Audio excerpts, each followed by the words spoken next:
deadlifts today. Let's get mobile. We're gonna do a little world's greatest stretch. So you can start in a high plank position, walk yourself out to a high plank position. Let's start here. Let's do a little pike position. Press your hips back, open up the hamstrings a little bit, open up the shoulders. Take a few deep breaths, get some movement in this down dog or pike position.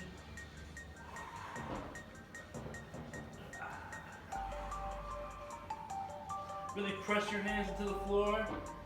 Try to open up that upper back. Bring your hips towards your heels. Drop your heels toward the floor. Then come into a cobra. Stretch out that hip flexor. That hip flexor. You have two of them, hopefully. Those hip flexors.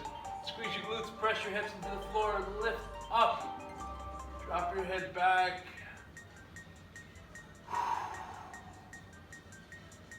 All right. Create that good solid plank position, and then let's bring your left leg up towards your left hand. Drop the hips, lift the chest. Try to get that hip, that right or left hip, kind of move in a circular motion. Open up the hip flexors, also the adductors, inner groin. Take that top hand and then let's press that knee out a little further and rotate the upper body up and around. Trying to keep that back leg long and strong. Breathe here a little bit. If you find the area, just create some movement that gets some blood flow in that area. Looking for a 7 out of 10 stretch level with any of this stuff. Next up, take that left hand. Try to rotate the upper body toward the floor. Try to drop that elbow toward the floor. And then lift up and around all the way, airplane style. Then come back down, drop the elbow down. Inhale, exhale, up and around. One more time, rotate. And then up and around. And then shift all your weight to that back leg. Front leg should be straight, or as straight as possible. Back leg can be bent, chest up. Think about a cat-cow here. We're just like tipping that pelvis downward, lifting the chest up, opening up the hamstring, and then swiveling that hip left and right.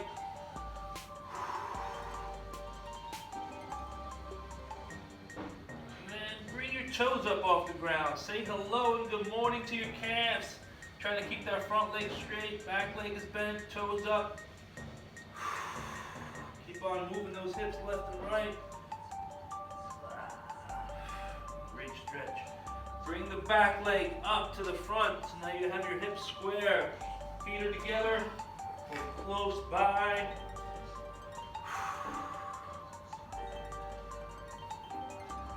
And then drop that left leg back. Now you're in a low lunge. Back leg is straight, or as straight as possible. Hands planted firmly, chest up. Try to drop that lower, that back hip down toward the ground.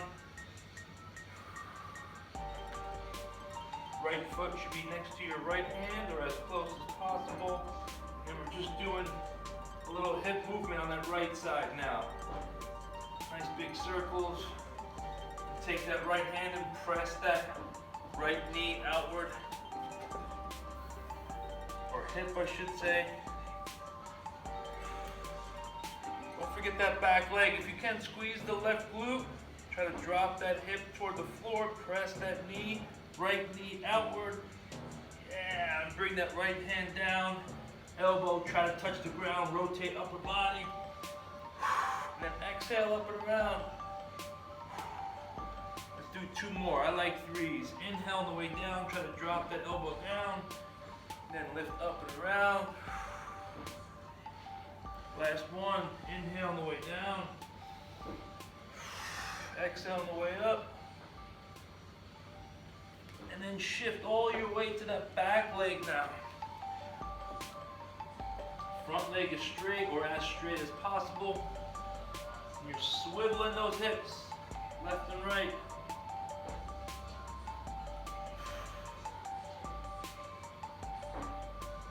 Figure it out. What you need more of. Try to to drop the pelvis. Forward, back, think about a cat-cow. Lift the rib cage up, pull the hips back, straighten the leg, and then lift those toes up off the ground. Below. Morning kicks.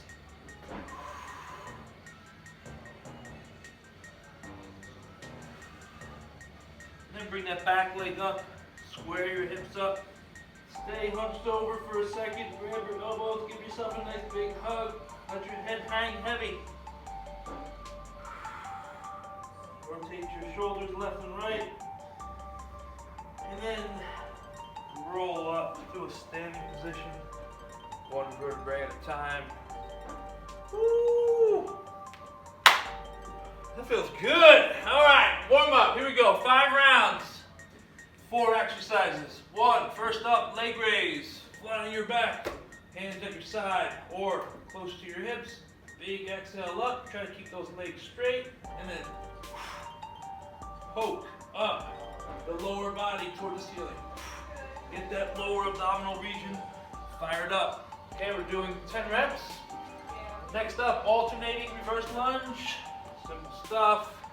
Hands by your side. Take a reverse lunge. Keep that front foot flat. Big push up back to center. Rinse and repeat on the other side. Key component is making sure that front foot stays flat. The heel does not come up. Okay, doing 8 each. Next up, alternating one leg toe touch.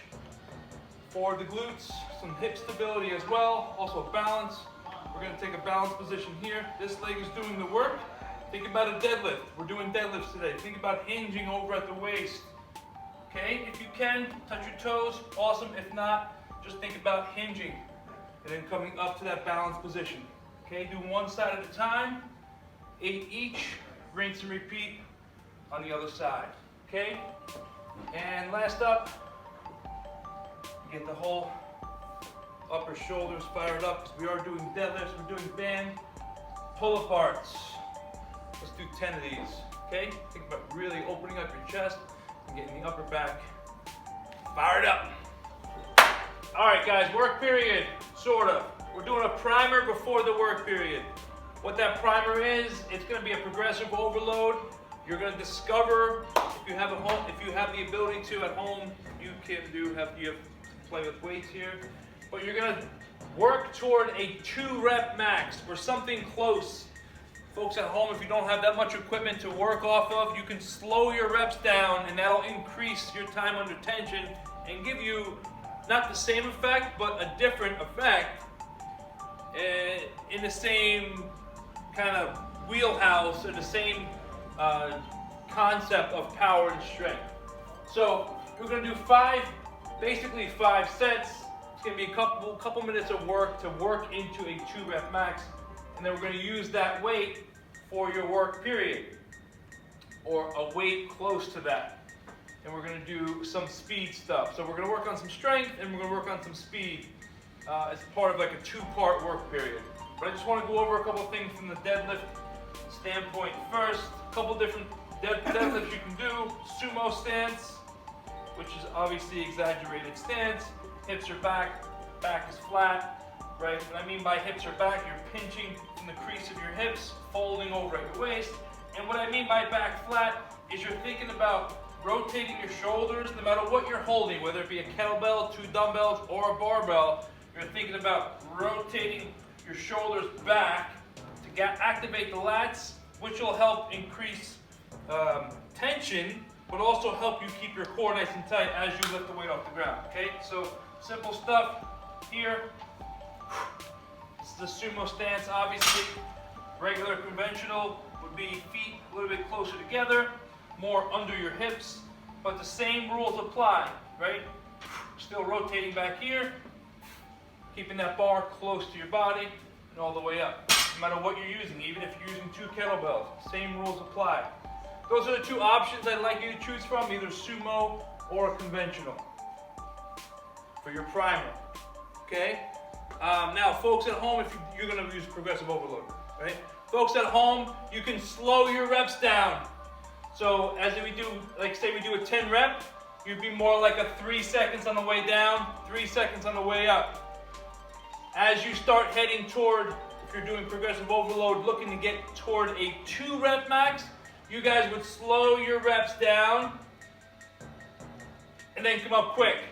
And then for that set of 6, so say you were doing 10, 8, 6, that set of 6 would be even longer on the way down, and try to go faster on the way up as you get toward that 2 rep.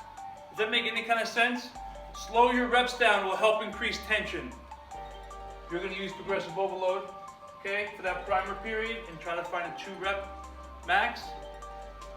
And then for that work period, it's going to be a deadlift using that same weight. For you guys, finding out how many seconds or what kind of timing that you need to make those weights feel heavy enough for you. But you're going to do 10 seconds of as many reps as possible. Okay, you're going to use 60% of what you're using here. Does that make sense? And then you're immediately going to go into butterfly sit-ups. Preferably holding something. If you have a ball or a lighter dumbbell, because it is power week, so we are looking to use speed as our variable. So if you're holding a dumbbell, even you can do almost like a pullover, whip it up, and get that core and lat action that we're looking for with this exercise. Obviously, if you have a medicine ball, you'd be using that as well. So primer, and then right into our work period, which is going to be every 2 minutes on the minute. You're going to do those deadlifts first, and then you're going to do 12 butterfly sit-ups. 5 rounds for that work period. All right, you know we need a spicy little finisher for our power week. And here's how it's going down. 20 seconds of work, 10 seconds of rest, 4 rounds, 2 exercises. First one, squat thrust, hands down, hips back, jump. Simple stuff. It's not a full burpee. Looking for a quick reaction time with those feet and hands.